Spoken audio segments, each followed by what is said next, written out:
परिवर्तन एकै दिनमा हुँदैन, तर निरन्तरको प्रयासले परिवर्तन अवश्य सम्भव छ। नवलपरासीको केन्द्रमा अवस्थित सरावल गाउँपालिका विशेष गरी वडा नम्बर 4 आज यस्तै एउटा सुन्दर र सकारात्मक परिवर्तनको साक्षी बनिरहेको छ। केही वर्ष अघिसम्म यहाँका बासिन्दाका लागि वर्षायाममा हिलो र हिउँदमा धुलोको शास्ति भोग्नु नियति नै थियो। कृषि उपजलाई बजारसम्म पुर्याउन होस् या आकस्मिक स्वास्थ्य उपचारका लागि अस्पताल जान सडक पूर्वाधारको अभाव एक ठूलो चुनौती थियो। तर आज चित्र फेरिएको छ। स्थानीय सरकारको सक्रियता र नागरिकहरूको सहभागितामा वडा नम्बर 4 ले सडक पूर्वाधारमा ठूलो फड्को मारेको छ। मुख्य सडकहरूको स्तर उन्नतिसँगै भित्री बस्तीहरू जोड्ने शाखा सडकहरूलाई समेत व्यवस्थित बनाइएको छ। हमन के वड़ा में जवन विकास भइल बा एकदम बढ़िया विकास के कहल जाला। किसान के प्रति ध्यान, किसान के प्रति जवन बा सोच, हमन के यार के काम में हमन के किसान सब के हुआ किसान के लिए बहुत काम भइल यहाँ हमन के।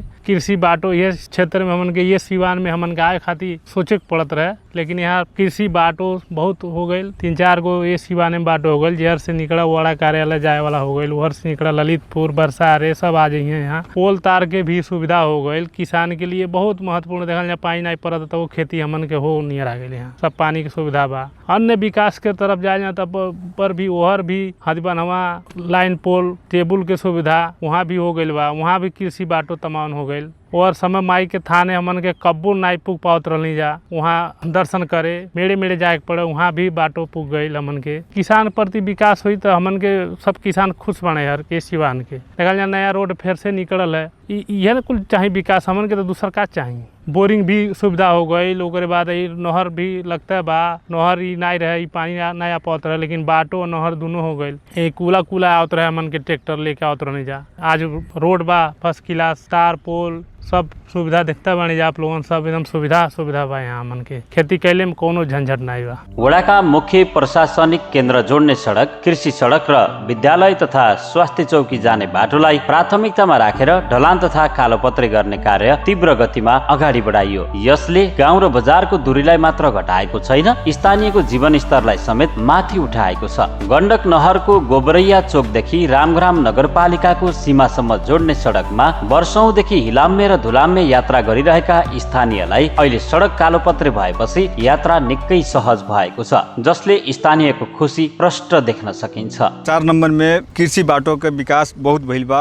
3 ठो बाटो निकलल बा। वृक्षारोपण में बाउंड्री भइल बा, मंदिर भइल बा। फिर यहाँ मंदिर के तैयारी एकदम फिट बा। और ललितपुर में भी सड़क बनल बा, पिच भइल बा। माने विकास में कोनो दिक्कत नहीं बा सर। एक बाटो बनले से, विद्युतीकरण भइले से हम बच के किसान के बहुत बढ़िया व्यवस्था हो गइल बा। जब कोनो दिक्कत नहीं बा प्रधान के पाला में। हम बच के यह सिद्धांत बा कृषि बाटो बनले से, विद्युत भी अइले से हम बच के यह विचार बा जे हम पास 3 बाली सोच के काटल जा, जे किसान फायदा में रहे, कोनो बात के दिक्कत नहीं बा। अब यो वडा प्रशस्त कृषि योग्य जमिन भएको वडा हो। कृषिमा सडक पूर्वाधार नपुग्दा किसानले शास्ति खेप्दै आएका थिए। वडा कार्यालयले कृषि सडकलाई प्राथमिकतामा राखेर सडक स्तर उन्नतिसँगै नयाँ सडक निर्माण गरेपछि किसानले सरकार भएको अनुभूति गर्न पाएका छन्। सडक खोल्न त्यति सहज भने थिएन। सहमति नजुट्नु, एक आपसमा मनमुटाव हुनु, मुद्दा खेप्नु जस्ता चुनौती कम थिएनन्। तर दृढ इच्छा शक्ति र स्थानीय बासिन्दा कृषकहरूको बलियो साथकै कारण अहिले कृषि सडक सञ्जाल विस्तारसँगै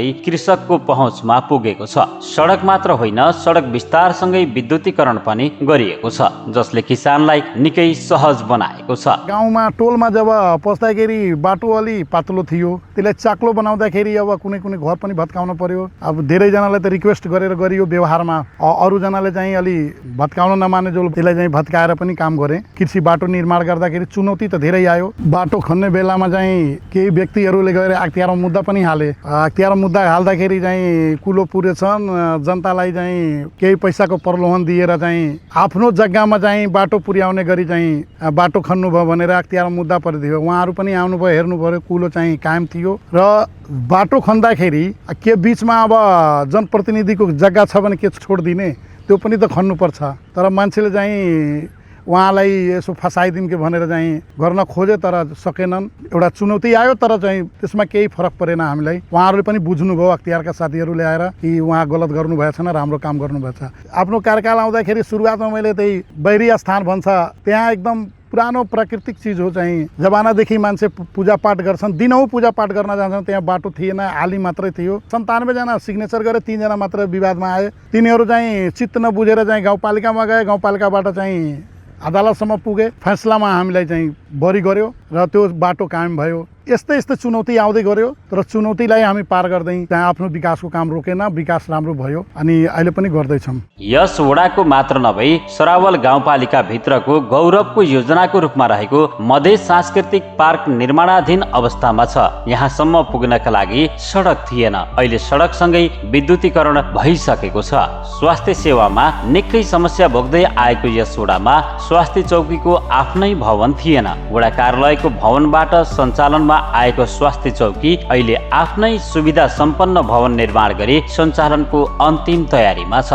2079 को निर्वाचन पछि 6 किलोमिटर कृषि सडक निर्माण भएको छ। यो कृषि क्षेत्रको एक क्रान्ति नै भन्दा फरक नपर्ला। जहाँ कृषि सडक छ त्यहाँ झन्डै 70% विद्युतीकरण पनि भएको छ। टोल टोलमा आरसीसी र पीसीसी ढलान गरी सडक विकास गरिएको छ। शिक्षा क्षेत्रमा विद्यालयमा गेट तथा पर्खाल निर्माण गरिएको छ। सिंचाइका लागि आवश्यक स्थानहरूमा बोरिङ निर्माण, सडक स्तर उन्नति गरी कालोपत्रे ढल निकासका लागि नाला निर्माण लगायतको धेरै कामहरू यस वडामा भएका छन्।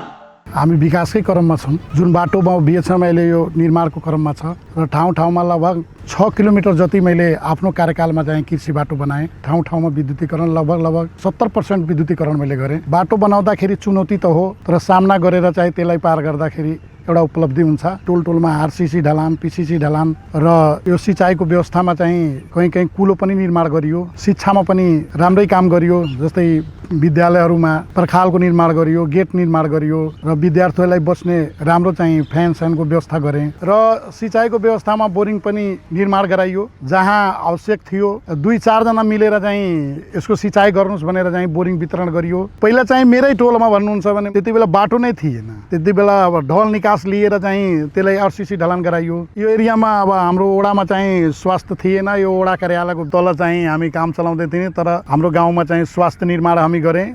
त्यो पनि चुनौती नै थियो, तर त्यो स्वास्थ्य चाहिँ निर्माण हामी गरेर अब त्यसमा प्रवेश गर्ने अब टाइम आएछ। अरू जातिको पार्क आउँछ, अरू नामको पार्क आउँछ, तर एउटा नयाँ काम के गरेँ मैले, एउटा मधेस पार्कको निर्माण गरौँ भनेर चाहिँ आफ्नो कार्यकालमा एउटा मधेस पार्कको निर्माण गरेँ। अनि मधेस पार्कमा चाहिँ त्यो हामी बााउन्ड्री तारबार गरिरहेछौँ। केही अलिक काम बाँकी छ, त्यो पनि चाहिँ अब यो चालमा चाहिँ हामी भ्याउँछौँ। पूर्वाधारको विकास नै समृद्धिको आधार हो। सडक सञ्जालको यो विस्तारले सरावल वडा नम्बर 4 लाई आर्थिक र सामाजिक रूपान्तरणको नयाँ दिशामा डोर्याएको छ। आगामी दिनमा अझ दिगो र व्यवस्थित विकासका साथ सरावल वडा नम्बर 4 सदैव अगाडि बढिरहनेछ।